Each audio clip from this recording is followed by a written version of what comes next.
Many persons, listening or watching, come to the conclusion that they live in a world of corruption.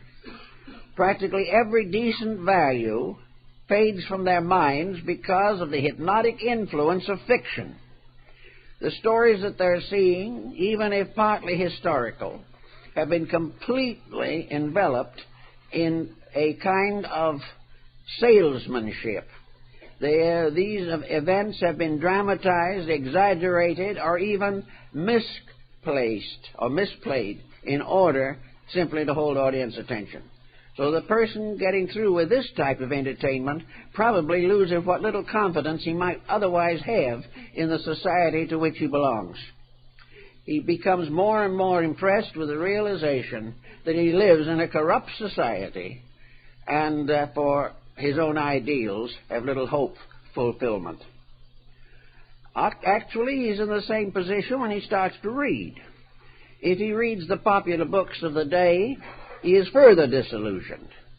If he listens to commentaries on news, he loses faith in everything, including himself. Gradually, he falls into a kind of miasma. He is in a quicksand of popular abuse of media. And in this condition, he is more and more depressed, more and more certain that the world in which he lives has no appreciation of value, and he might as well join the others and commit whatever crimes are essential to material success. All of this shows lack of personal integration. The individual is not controlling his own life. He is a mass of defense and escape mechanisms. He is not using the faculties with which he has been endowed. He is not ruling his own life. He lacks the strength and stamina to lead his own conduct in the directions it should go.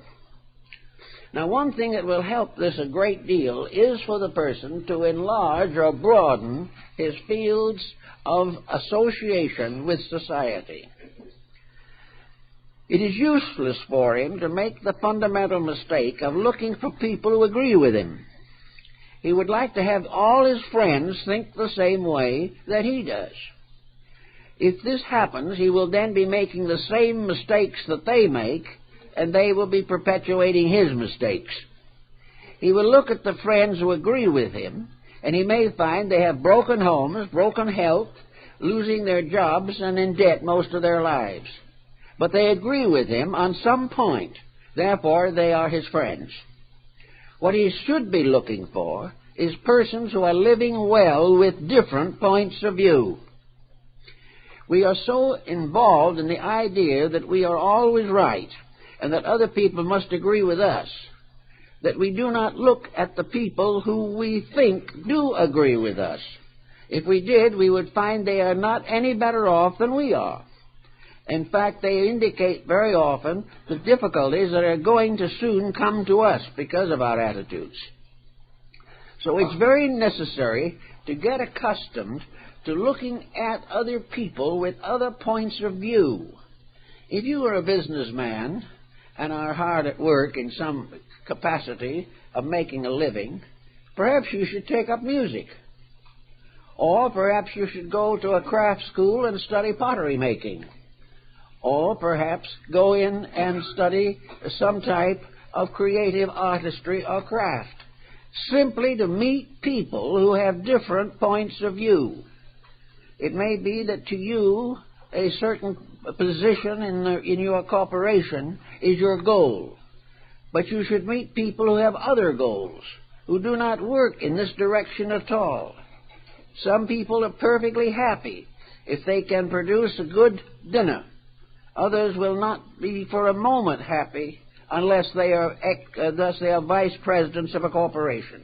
Get into knowing people whose attitudes have their own fulfillments that are different from ours. The more different attitudes we are able to understand, the broader our own foundations will become. We will have more contact with real life, and we will gradually recognize the importance of diversifying activity. Diversification does not mean wasting time.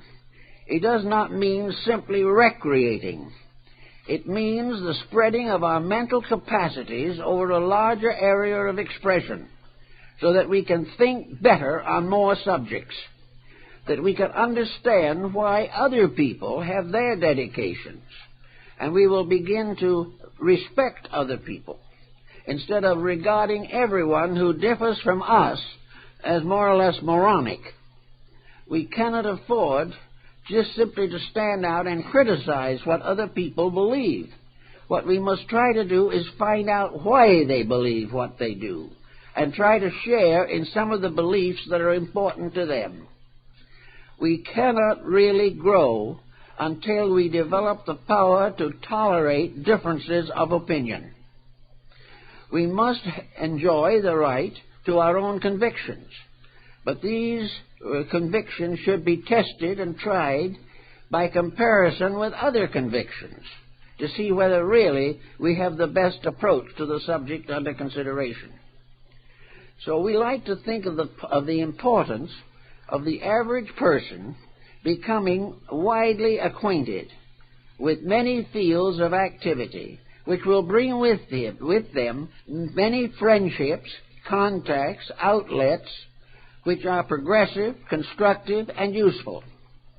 Instead of sitting in front of some television constantly, it would be far better to become more involved in social activities in the community.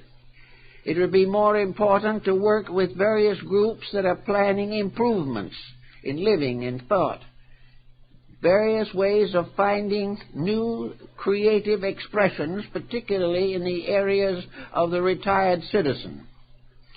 The retired person must begin to depend more and more upon his own innate accomplishments.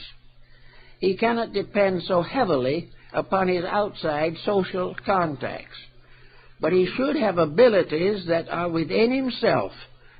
No human being in this world shall die of boredom. If he is approaching that condition, it is because of a serious failure in himself. Up to the very last moments of useful living, there are things to learn, things to know, things to do. And these broaden and stretch the uses of the mind. We have a great deal of brain fag these days. A mind that is forced to think on the same subject all the time, or is confronted with similar problems continuously, and is unable to cope with them. This mind gradually becomes exhausted. It may lead into some very unfortunate or dangerous habit, as alcoholism. It may cause the person to give up in despair, when with just a little common sense and he would be on his feet and doing well. This problem makes it very valuable, very necessary for us to use the mind with a full understanding of what a mind is. So let's think for a moment, what is a mind? A mind in action, and not in principle, but in action, is an instrument for the gaining of information and the application of this information to the problems of daily living. In other words, the mind is a machine that takes the various testimonies of the sensory perceptions, subjects them to reflection, and upon reflection builds an attitude toward life. This is a very important procedure, and we are all involved in it every single day.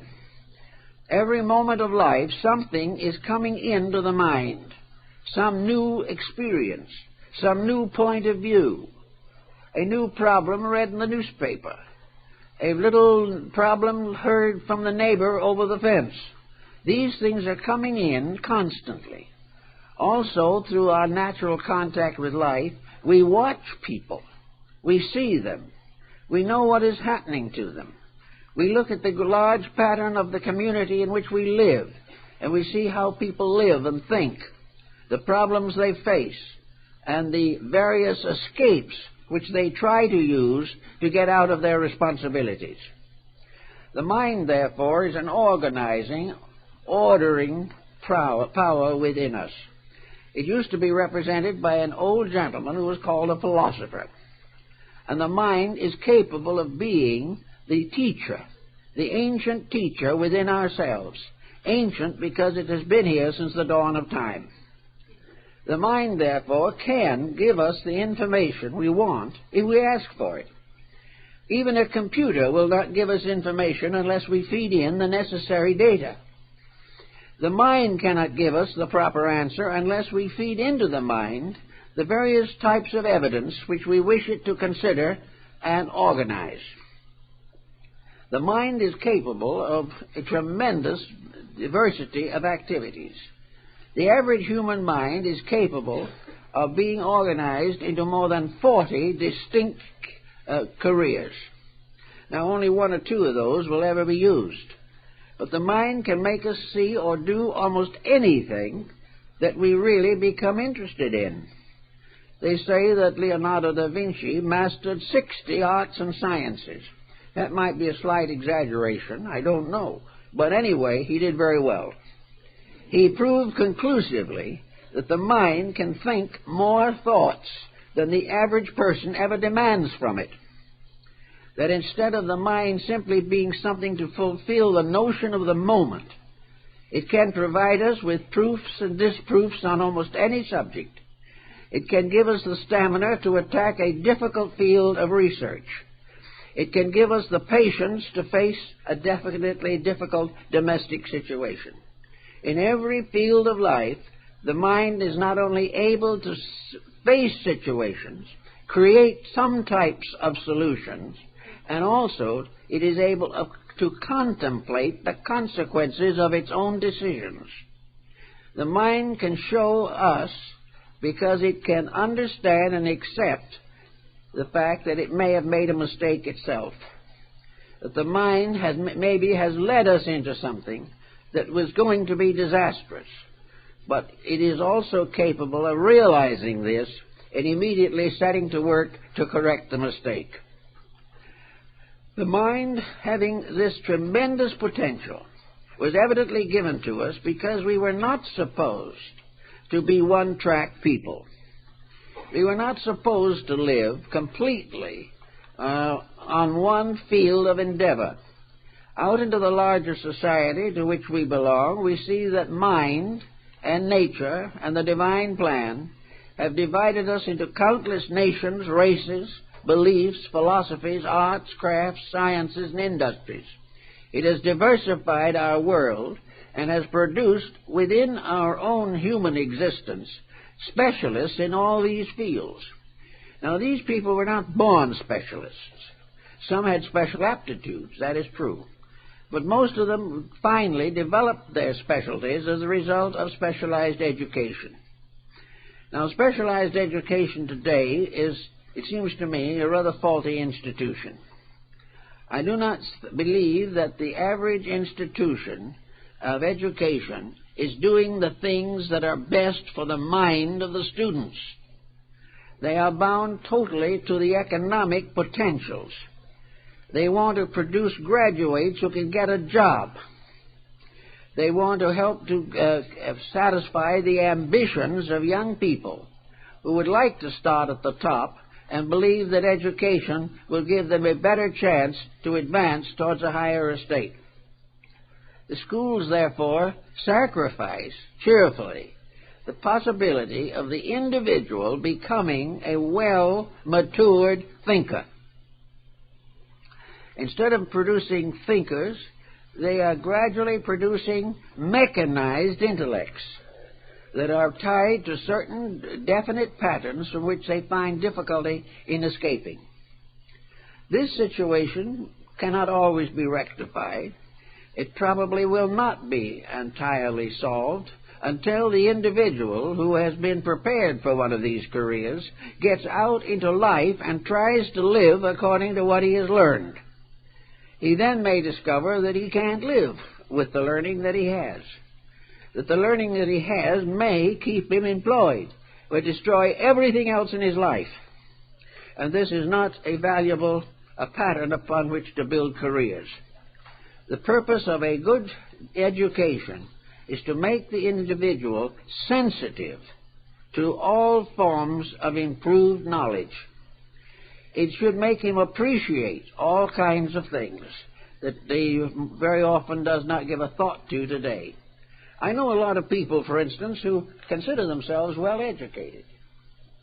You suggest that they'd like to go down and visit an art gallery. They look at you as though they thought you were mad. Why should they look at an art gallery when they can stay home and watch a football game?